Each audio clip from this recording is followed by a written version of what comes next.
ചില കാര്യങ്ങളിൽ ക്വിക്കായിട്ട് റെസ്പോൺസ് ചെയ്തേ മതിയാകുകയുള്ളൂ. അപ്പോൾ നേരവും കാലവും ഒരുക്കവും നോക്കിയിരുന്നിട്ട് പറ്റില്ല. കർത്താവ് തൻ്റെ ദൗത്യത്തിനായിട്ട് വിളിച്ച മനുഷ്യരിൽ പലരും വളരെ പെട്ടെന്ന് മറ്റൊന്നും നോക്കാതെ ദൈവികമായ വിളിയുടെ മുമ്പിൽ അതിശക്തമായി പ്രതികരിച്ചവരും ഇറങ്ങി പുറപ്പെട്ടവരുമാണ്. നിങ്ങൾക്കിന്ന് പകൽ ദൈവം ഒരുക്കുന്ന ഒരു വലിയ വിടുതലിലേക്ക് പെട്ടെന്നൊരു യാത്ര ചെയ്യേണ്ടതായിട്ടുണ്ട്. അധിക നേരം അങ്ങോട്ടും ഇങ്ങോട്ടും നോക്കിയിരിക്കാനോ കൂടുതൽ ചിന്തിക്കാനോ ഒന്നും ഇന്ന് മെനക്കെടരുത്. കർത്താവ് ഒരുക്കുന്ന സന്തോഷത്തിലേക്ക് ഞാൻ പരിശുദ്ധാത്മാവിൽ നിങ്ങളെ വിളിക്കുകയാണ്. നമുക്ക് പോകാം. ഇന്നത്തെ പ്രവചന ദൂതിലേക്ക് എൻ്റെ എല്ലാ സഹോദരങ്ങൾക്കും യേശു ക്രിസ്തുവിൻ്റെ നാമത്തിൽ സന്തോഷത്തോടെ സ്നേഹവന്ദനം. വിശുദ്ധ മർക്കോസിൻ്റെ സുവിശേഷം 1-ാം അധ്യായത്തിൻ്റെ 16, 17, 18 വേദഭാഗങ്ങൾ. യേശു ഗലീല കടൽപ്പുറത്ത് നടക്കുമ്പോൾ ശീമോനും അവൻ്റെ സഹോദരനായ അന്ത്രയോസും കടലിൽ വല വീശുന്നത് കണ്ടു. അവർ മീൻ പിടിക്കുന്നവർ ആയിരുന്നു. യേശു അവരോട്, എന്നെ അനുഗമിപ്പീൻ, ഞാൻ നിങ്ങളെ മനുഷ്യരെ പിടിക്കുന്നവരാക്കും എന്ന് പറഞ്ഞു. ഉടനെ അവർ വല വിട്ട് അവനെ അനുഗമിച്ചു. ഇനിയും താഴോട്ട് വായിക്കുമ്പോൾ 20-ാമത്തെ വചനത്തിൽ സെബെദിപുത്രന്മാരെ യേശു വിളിക്കുന്നു. അവർ അപ്പനായ സെബെദിയെ കൂലിക്കാരുടെ കൂടെ പടകിൽ വിട്ട് അവനെ അനുഗമിച്ചു. 2 കൂട്ടരെ യേശു വേഗം വിളിക്കുകയാണ്. ആ വിളി കേട്ട മാത്രയിൽ തങ്ങൾക്കുള്ള അപ്പോഴത്തെ സാഹചര്യത്തെ അവർ ഉപേക്ഷിച്ചിട്ട് യേശുവിൻ്റെ പുറകെ യാത്ര ആരംഭിക്കുകയാണ്. ഇന്ന് ലോകത്തിൻ്റെ നാനാകോണുകളിൽ ഈ വചനം കേൾക്കുന്ന നിങ്ങളോട് പരിശുദ്ധാത്മാവ് പറയാൻ പോകുന്ന കാര്യം, കർത്താവ് നിങ്ങളെ വിളിക്ക് നിങ്ങൾ റെസ്പോണ്ട് ചെയ്താൽ പിന്നെ നിങ്ങളുടെ ചുവട് എവിടെ ഉറപ്പിക്കണമെന്ന തീരുമാനം ദൈവത്തിൻ്റെതായിരിക്കുമെന്നതാണ്. നിലവിലുള്ള പരിതസ്ഥിതികളെ മറികടന്നുകൊണ്ട് മുൻപിലുള്ള നിയോഗത്തിലേക്ക് ഇറങ്ങുമ്പോൾ ഇനി എന്താണ് എൻ്റെ മുമ്പിലുള്ളത് എന്നുള്ള ചോദ്യം ആരെയും അലട്ടാൻ സാധ്യതയുണ്ട്. പക്ഷേ ഈ ക്രിസ്തു ശിഷ്യന്മാരുടെ ഏറ്റവും വലിയ ക്വാളിറ്റി, അവർ തങ്ങളുടെ ജീവിതത്തിൻ്റെ പരിസരങ്ങളിൽ ബന്ധിക്കപ്പെട്ടു പോകാൻ തങ്ങളെ തന്നെ ഏൽപ്പിച്ചില്ല. അവർ ക്രിസ്തുവിൻ്റെ വിളിയോട് സ്വതന്ത്രമായി പ്രതികരിച്ചു. പരിമിതമായിരിക്കുന്ന തങ്ങളുടെ ജീവസാഹചര്യങ്ങളെയൊക്കെ അതീതമായി യേശുവിലുള്ള വിശാലമായ വിളിയുടെ ദൗത്യത്തിലേക്ക് അവർ തങ്ങളെ തന്നെ സമർപ്പിച്ചു. നിങ്ങൾ എങ്ങനെ റെസ്പോണ്ട് ചെയ്യും? അതിനനുസൃതമായൊരു ഭാവി നിങ്ങൾക്ക് വേണ്ടി സജ്ജമാവുകയാണ്. ഒന്നും കണ്ടിട്ടായിരിക്കത്തില്ല പലപ്പോഴും നമ്മൾ ചില കാര്യങ്ങൾക്ക് ഇറങ്ങുന്നത്. ദൈവത്തിൻ്റെ ഒരു ശബ്ദമായിരിക്കും നമ്മെ മുന്നോട്ടേക്ക് നയിക്കുവാൻ പ്രേരിപ്പിക്കുന്നത്. ആ അനുസരണം നിങ്ങളെ വലിയ വിശാലതകൾ കാണുവാൻ സജ്ജരാക്കി തീർക്കും. ഈ ക്രിസ്തു ശിഷ്യന്മാരെ പോലെ തന്നെ പുരാതന കാലത്ത് പ്രവാചക കാലഘട്ടങ്ങളിൽ ഏലിയാവ് എന്ന് പറയുന്ന ഒരു വലിയ ദൈവദാസൻ ജീവിച്ചിരുന്നു. ഏലിയ പ്രവാചകൻ ആ നാളുകളിൽ ഇസ്രയേൽ എന്ന് പറയുന്ന ജനതയുടെ ആത്മീയ അന്ധതയെ പരിഹരിക്കുവാൻ ദൈവത്താൽ എഴുന്നേൽപ്പിക്കപ്പെട്ട ശക്തനായൊരു പ്രവാചക താപസനും കർമ്മപുരുഷനുമായിരുന്നു. അദ്ദേഹത്തിൻ്റെ നിയോഗ വഴികളിൽ ഒരു ദിവസം അദ്ദേഹം നടന്നു പോകുമ്പോൾ ഒരു വയലിൽ കാളയെ പൂട്ടി കൃഷിവൃത്തിയിൽ ഏർപ്പെട്ടിരിക്കുന്ന ഒരു ചെറുപ്പക്കാരനെ കണ്ടു. ഏലിയ പ്രവാചകൻ ആ ചെറുപ്പക്കാരനെ തൻ്റെ ശിഷ്യനാകുവാൻ ക്ഷണിച്ചു. ഏലിയാവ് അദ്ദേഹത്തെ അനുഗമിക്കുവാനായി വിളിച്ച ഉടനെ തന്നെ എലീശ എന്ന ഏലിയാവിൻ്റെ ശിഷ്യൻ മറ്റൊന്നും ചിന്തിക്കാതെ താനൊരു യാഗപീഠമുണ്ടാക്കി താൻ ഏത് മൃഗത്തെയാണോ തൻ്റെ കാർഷിക വൃത്തിക്കായിട്ട് ഉപയോഗിച്ചത് അതിനെ അറുത്തു, അതിനെ യാഗമൃഗമാക്കി. എന്നിട്ട് താൻ ഉപയോഗിച്ചിരുന്ന കലപ്പ തന്നെ കീറി വിറകാക്കി ആ വിറകിൽ താൻ അറുത്ത് തനിക്ക് ഉപജീവനമായിരുന്ന തൻ്റെ കാളയെ യാഗം കഴിച്ച് ദൈവത്തോടുള്ള തൻ്റെ പ്രതിബദ്ധത വെളിപ്പെടുത്തി താൻ യാത്ര ആരംഭിച്ചു. പിൽക്കാലത്ത് ഏലിയാവിനേക്കാൾ ഇരട്ടി ശക്തിയോടുകൂടെ പ്രയോജനപ്പെട്ട വലിയ ദൈവദാസനായിട്ടാണ് എലീശയെ ബൈബിളിൻ്റെ ചരിത്രം അടയാളപ്പെടുത്തുന്നത്. നാം ദൈവത്തിൻ്റെ വിളിയോട് പ്രതികരിക്കുമ്പോൾ, ദൈവത്തിൻ്റെ ശബ്ദത്തോട് റെസ്പോണ്ട് ചെയ്യുമ്പോൾ നമ്മളുടെ ഭാവിക്ക് ദൈവം ഇന്ന് കാണുന്നതിനേക്കാൾ ഇരട്ടി മഹിമയുള്ള എന്തോ ഒന്ന് സജ്ജമാക്കിയിട്ടാണ് നമ്മെ വിളിക്കുന്നത്. ശിഷ്യന്മാരെ വിളിക്കുമ്പോൾ യേശു പറഞ്ഞു, ഞാൻ മനുഷ്യരെ പിടിക്കുന്നവരാക്കി നിങ്ങളെ രൂപാന്തരപ്പെടുത്തും. മീനെ പിടിച്ചു കൂട്ടുന്ന അതേ വേഗതയിൽ മനുഷ്യരെ ദൈവരാജ്യത്തിലേക്ക് പിടിക്കുക എന്ന വലിയ ദൗത്യമായിരുന്നു യേശു അവരിൽ കണ്ട സ്വപ്നം. ആ സ്വപ്നം യാഥാർത്ഥ്യമാവുകയും ചെയ്തു. ഇനി യാഥാർത്ഥ്യമായ കാര്യങ്ങളൊക്കെ ഇങ്ങനെ നിലനിൽക്കെ തന്നെ ഒരു ജീവിതത്തിൻ്റെ പച്ചയായ യാഥാർത്ഥ്യം ഞാൻ തുറന്നു കാണിക്കാം. യേശുവിൻ്റെ വിളിയോട് പ്രതികരിച്ച് ഇവരിറങ്ങിയപ്പോൾ ഇവരാരും പെർഫെക്റ്റ് ആയിരുന്നില്ല, ഇവരാരും പൂർണ്ണരായിരുന്നില്ല, ഇവരാരും വിശ്വാസത്തിൻ്റെ വീരനായകന്മാരായിരുന്നില്ല. അവർ സംശയിക്കുന്നവരും കലഹിക്കുന്നവരും മത്സരിക്കുന്നവരും സാഹചര്യത്തിൻ്റെ സമ്മർദ്ദങ്ങൾക്ക് അനുസൃതമായി തീരുമാനങ്ങൾ അങ്ങോട്ടും ഇങ്ങോട്ടുമൊക്കെ മാറ്റുന്നവരും ഏത് പ്രതികൂലക്കാറ്റിലും ആടി ഒലിഞ്ഞു പോകുന്നവരും വിശ്വാസം പലപ്പോഴും നഷ്ടപ്പെട്ടു പോകുന്നവരുമൊക്കെയായി നമ്മളെപ്പോലെയുള്ള വെറും പച്ചയ്ക്ക് പച്ച മനുഷ്യരായിരുന്നു. പക്ഷേ യേശു അവരെ തള്ളിക്കളഞ്ഞില്ല. ഇന്നെൻ്റെ വാക്കുകളെ കേൾക്കുന്നത് കർത്താവിൻ്റെ കുഞ്ഞെ, നിൻ്റെ ജീവിതത്തിൽ നീ ഇപ്പോൾ കടന്നു പോകുന്ന സാഹചര്യത്തിൽ ആടി ഉലയുന്ന പ്രശ്നങ്ങളുടെ നടുവിൽ നിൻ്റെ വിശ്വാസം പോലും ഒരു ചോദ്യചിഹ്നമായി നിൽക്കുമ്പോൾ ദൈവം എൻ്റെ കാര്യത്തിൽ പ്രവർത്തിക്കാതിരിക്കുവോ, കർത്താവ് എന്നെ തള്ളിക്കളയുവോ, ഇങ്ങനെയൊക്കെയുള്ള ചോദ്യങ്ങൾ നമുക്കുണ്ടാകാം. പക്ഷേ ദൈവത്തിൻ്റെ ജീവനുള്ള വചനം പറയുന്നത് ഞാൻ നിന്നെ കൈവിടുകയില്ല, ഉപേക്ഷിക്കുകയില്ല എന്നുള്ളതാണ്.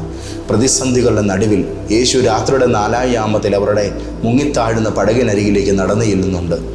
യേശു അമരത്ത് എഴുന്നേറ്റ് നിന്ന് പല സാഹചര്യങ്ങളിലും കാറ്റിനെയും കടലിനെയും ശാന്തമാക്കുന്നുണ്ട്.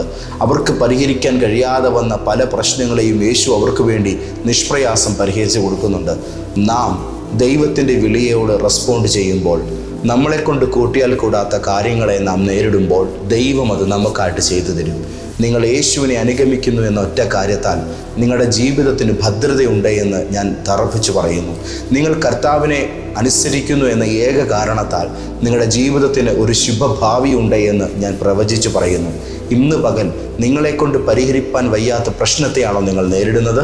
നിങ്ങളെക്കൊണ്ട് കൂട്ടിയാൽ കൂടാത്തൊരു കാര്യത്തിന് മുമ്പിലാണോ നിങ്ങൾ പതറുന്നത്? പേടിക്കേണ്ട, യേശു ആ കാര്യം നമുക്കായി ചെയ്യും.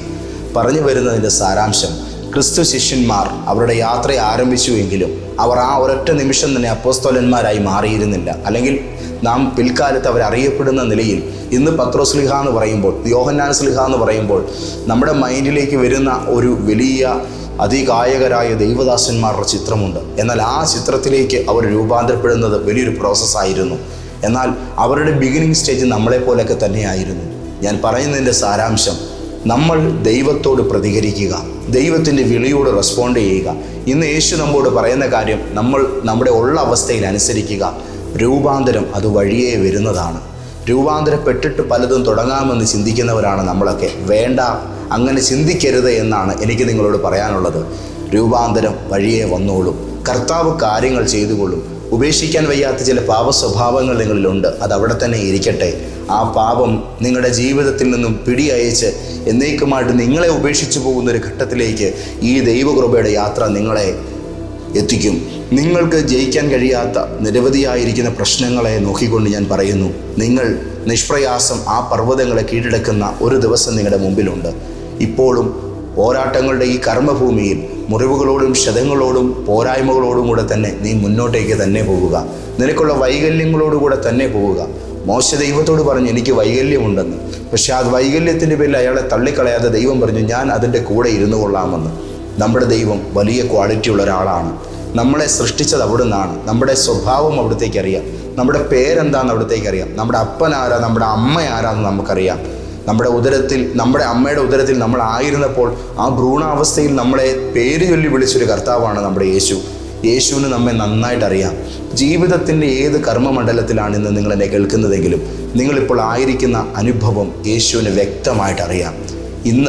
ഇപ്പോൾ ഒറ്റ കാര്യം മാത്രം തീരുമാനിക്കുക, ഞാൻ നല്ലവനായാലും കെട്ടവനായാലും, ഒത്തിരി വിശുദ്ധനാണേലും അല്ലേലും, എനിക്ക് പ്രാർത്ഥനാ ജീവിതം ഉണ്ടേലും ഇല്ലേലും, ഞാൻ ആത്മീക കൃപയിലോ തീഷ്ണതയിലോ ആണേലും അല്ലേലും, ഞാൻ ഇന്ന് ബൈബിൾ വായിച്ചാലും ഇല്ലേലും, ഞാനിപ്പോൾ ആയിരിക്കുന്ന അവസ്ഥയിൽ ഞാൻ യേശുവിനെ പിൻചെല്ലുകയാണ്.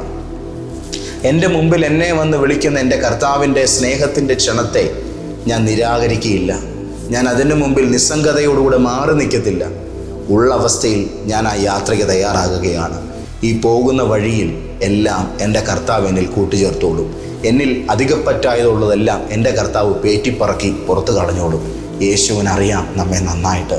നീക്കേണ്ടതിൽ നീക്കാനും നിറയ്ക്കേണ്ടത് നിറയ്ക്കാനും അവിടുത്തേക്ക് കഴിയും. ഇന്നെന്നെ കേൾക്കുന്ന കർത്താവിൻ്റെ കുഞ്ഞെ, നിൻ്റെ ജീവിത വഴിയിൽ ഇന്നത്തെ ഈ ദൂത് നിനക്കൊരു ബലമാണ് കേട്ടോ, ഒരു ശക്തിയാണ് കേട്ടോ. കാരണം നിന്നെ കർത്താവ് ഒരിക്കലും ത്യജിച്ച് കളയുന്നില്ല, തള്ളിക്കളയുന്നില്ല. നിങ്ങളെ നിങ്ങളായി ഉൾക്കൊള്ളുന്ന ഒരു നല്ല ഹൃദയം യേശുവിനുണ്ട്. നമ്മളെ നമ്മളായി കാണുന്ന ഒരു നല്ല മനസ്സ് നമ്മുടെ കർത്താവിനുണ്ട്. നമ്മളൊരു യാത്രയ്ക്ക് ഇറങ്ങുകയാണ്. ഈ യാത്രയിൽ യേശു നമ്മുടെ ജീവിതത്തെ നാം പ്രതീക്ഷിക്കുന്നതിനേക്കാൾ അധികമായി രൂപാന്തരപ്പെടുത്തും. പൊന്നുപോലെ ശ്രേഷ്ഠമായിരിക്കുന്ന, തേൻ പോലെ മധുരമുള്ള, അഗ്നി പോലെ പരിശുദ്ധമായിരിക്കുന്ന ഈ ശ്രേഷ്ഠവചനം നമ്മുടെ ജീവിതത്തെ ഇന്ന് എല്ലാ അർത്ഥത്തിലും അനുഗ്രഹിച്ചിരിക്കുകയാണ്. നമുക്ക് ഈ വചനത്തിനായി ദൈവത്തിന് നന്ദി പറയാം. ഇന്ന് നിങ്ങളുടെ ജീവിത വഴികളിൽ നിങ്ങൾ തളർന്നു പോകുന്നൊരു ഘട്ടത്തിലായിരിക്കാം എന്നെ കേൾക്കുന്നത്. പക്ഷേ ഞാൻ നിങ്ങളോട് പറയുന്നു, യേശു ആരാന്ന് നിങ്ങൾ കാണും. നിങ്ങളുടെ ഇപ്പോഴത്തെ ബുദ്ധിമുട്ടിൻ്റെ നടുവിൽ സഹായിക്കാനൊരു കരം നിങ്ങൾക്കില്ലാത്തൊരു ക്ലേശത്തിന് മുമ്പിലായിരിക്കും നിങ്ങൾ എന്നെ കേൾക്കുന്നത്. പക്ഷേ ഞാൻ നിങ്ങളോട് പറയുന്നു, യഹോവ ഈരെ എന്ന വാക്കിൻ്റെ പുറകിൽ ദൈവത്തിൻ്റെ കരുതുന്ന വലിയ സ്വഭാവം മറഞ്ഞിരിപ്പുണ്ട്. നിങ്ങൾ വിശ്വസിക്കുമ്പോൾ അത് നിങ്ങൾക്കായി വെളിപ്പെടും. ഒന്നും കണ്ടിട്ടില്ലായിരിക്കും, പക്ഷേ വിശ്വസിക്കൂ, കർത്താവ് എനിക്ക് വേണ്ടി ചെയ്യുമെന്ന്. ഒന്നും അറിയുന്നില്ലായിരിക്കാം, പക്ഷേ യേശു എല്ലാം എനിക്കായി ക്രമീകരിക്കുമെന്ന് ധൈര്യത്തോടെ പറഞ്ഞു തുടങ്ങൂ. നിങ്ങളുടെ ഈ പ്രഖ്യാപനങ്ങളെക്കാൾ ഒരു പ്രാർത്ഥനയും വലുതല്ല. നിങ്ങളുടെ ഈ മാനസിക ബോധങ്ങളെക്കാൾ ഒരു അന്യഭാഷയും വലുതല്ല.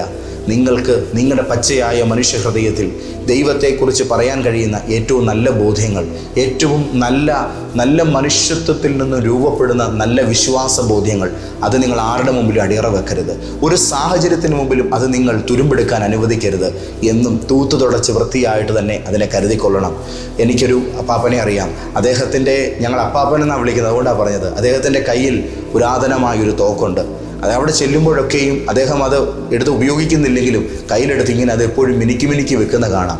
എന്തിനാണ് ഇതിങ്ങനെ ചെയ്യുന്നതെന്ന് ചോദിക്കുമ്പോൾ അദ്ദേഹത്തിന് അതിനോട് വലിയൊരു അറ്റാച്ച്മെൻ്റാണ്. പൂർവികമായി കിട്ടിയതാണ് അത്രേ. അത്രത്തോളം സ്നേഹത്തോടും ഒരാദരവോടും ഒരു അഭിമാനത്തിൻ്റെ ഭാഗമായിട്ടൊക്കെയാണ് അദ്ദേഹം കൊണ്ട് നടക്കുന്നത്. ഉപയോഗിക്കുന്നില്ല എങ്കിൽ പോലും തൂത്തു തുടച്ച് വെക്കുന്ന ആ ആയുധം പോലെ ജീവിതത്തിൽ എപ്പോഴും പച്ചയായ മനുഷ്യഹൃദയത്തിൽ നിന്ന് ഉടലെടുക്കുന്ന യേശുവിനെക്കുറിച്ചുള്ളതായ ആ ഒരു നല്ല ബോധ്യങ്ങൾ നിങ്ങൾ ഒരിക്കലും പൊടി പിടിക്കാതെ നോക്കിക്കോണം. ജീവിതം എത്ര അഴുക്കാണേലും, സാഹചര്യങ്ങൾ എത്ര മോശമാണേലും ദൈവം നല്ലവനാണ്. യേശു നല്ലവനാണ്. നമ്മളെ നല്ലതാക്കാൻ അവിടത്തേക്ക് കഴിയും. തളർന്നു പോകരുത്, പേടിച്ചു പോകരുത്. ഒറ്റപ്പെട്ടു പോകുന്നോർത്ത് ഒന്നും സംഭവിക്കില്ല. നിന്നെ കൈവിടത്തില്ല എന്ന് പറയുന്ന നാഥൻ്റെ കൈ നിന്റെ കൂടെയുണ്ട്. ഇന്നത്തെ ഈ ദിവസം നിന്റെ ഹൃദയം തകരുന്ന പ്രശ്നം ദൈവത്തിൻ്റെ പ്രസ്റ്റീജ് വിഷയമാണ്. അവിടുന്ന് അത് അങ്ങനെ തന്നെ ഏറ്റെടുക്കും. ഒരു പരിഹാരം നിങ്ങൾക്കായിട്ട് വരും. ഒത്തിരി സ്നേഹത്തോടും ഒരുപാട് ആർദ്രതയോടും കൂടിയാണ് ഞാൻ നിങ്ങളോട് സംസാരിക്കുന്നത്. അത് ഈ വചന വഴികളിലൂടെയുള്ള യാത്ര ആരംഭിക്കുമ്പോൾ എൻ്റെ ഉള്ളിൽ നിന്നും എൻ്റെ അഭിഷേകത്തിൽ നിന്ന് നിങ്ങളിലേക്ക് അറിയാതെ വന്നു പോകുന്നൊരു അനുഭവമാണത്. എൻ്റെ മുമ്പിൽ ഇപ്പോൾ എൻ്റെ വാക്ക് കേൾക്കുന്ന നിങ്ങൾ ആരായാലും നിങ്ങളെ ചേർത്ത് പിടിച്ച് പ്രാർത്ഥിക്കുവാൻ ഞാൻ ആഗ്രഹിക്കുന്നു. എൻ്റെ നാഥ പൊന്നേശുവേ, എൻ്റെ ഈ കൂടപ്പറപ്പിനെ ഞാൻ അങ്ങയുടെ കരങ്ങളിലേക്ക് തരികയാണ്. ഇന്നത്തെ ഈ ദിവസം അവിടുത്തെ വചനത്തിൻ്റെ ശക്തിയിൽ ഞാനിവരെ ആശ്വസിപ്പിക്കുന്നു. ഈ യാത്രയിൽ പെട്ടെന്ന് ഒരു ക്വിക്ക് റെസ്പോൺസ് ഇവർ ദൈവസന്നിധിയിൽ കാണിക്കുക നിമിത്തം ഇവരെ മുന്നോട്ടുള്ളവരുടെ ഭാവിയെ ധന്യമാക്കുന്ന തിരുക്കരം ഇവർക്ക് വേണ്ടി ചലിപ്പിക്കുന്നതിനായിട്ട് നന്ദി. ഞാനിവരെ അനുഗ്രഹിക്കുന്നു. ജീവൻ്റെ നാഥ, ആരാധ്യനായ കർത്താവേ, അങ്ങയുടെ പൊന്നുനാമത്തിൽ ഞാനിവരെ ബ്ലസ് ചെയ്യട്ടെ. ഇന്നിവർക്ക് വേണ്ടതെല്ലാം കൊടുക്കണമേ. ഒറ്റപ്പെടലുകളും ജീവിത നിരാശകളും മാറിപ്പോകട്ടെ. വലിയ സ്വാന്തനത്തിൻ്റെ വാതിലുകൾ തുറക്കുന്നതിനായിട്ട് സ്തോത്രം.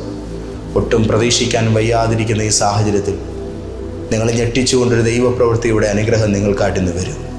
കർത്താവ് നിങ്ങളെ കൈവിടുന്നില്ല എന്നത് നിങ്ങൾ കണ്ടറിയും. ദൈവം നിങ്ങളെ ചേർത്ത് പിടിക്കുന്നു എന്നത് നിങ്ങൾക്ക് വലിയ ബോധ്യത്തോടുകൂടെ മനസ്സിലാക്കാൻ സാധിക്കും. പ്രാർത്ഥിച്ച് എൻ്റെ യേശു ഓഫീസിൻ്റെ കരത്തിൽ ഇവരെ സമർപ്പിക്കുന്നു.